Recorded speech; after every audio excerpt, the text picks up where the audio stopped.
quite extraordinary. And we see Trump getting increasingly unhinged, not just at our domestic, but also at the international level.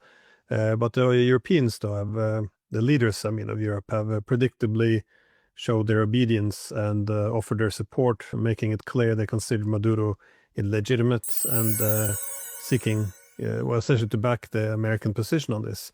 But what does this mean for Latin America? Because in the U.S. national security strategy, it outlined clearly that this was, well, more or less America's backyard now, and it wanted other great powers out, and the U.S. should, reign supreme.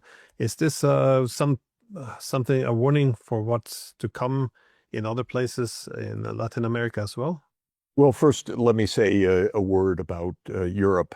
It's a very sad day for your country, Glenn. I think we can rename the Nobel Peace Prize as the Nobel War Prize. It was given to a person this year who called for exactly what has happened today, who called for a military strike by the United States on Venezuela. It came to pass. This is a tragedy for countries, governments, and institutions that once upon a time talked about international law. The European response has been pathetic, absolutely pathetic. Of course, every leader in Europe seems to cower to the U.S., to be terrified. The strongest statements were, "We hope that this will return to stability soon."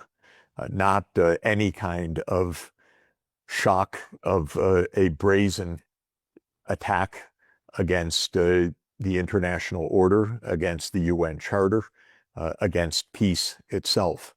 So this is the world that we're in right now. Europe varies between complete vassalage and acquiescence to the U.S. or its own warmongering when it comes to Russia.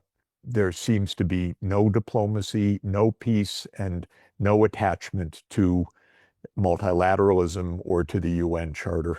You don't see it anywhere.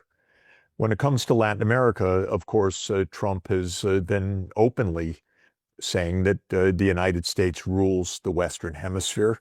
It will dictate the terms. He has said today, basically, I don't have the direct quotation because I'm halfway around the world, but I saw the wire notice that Trump said, well, the oil is ours. This is a grab for Venezuelan oil.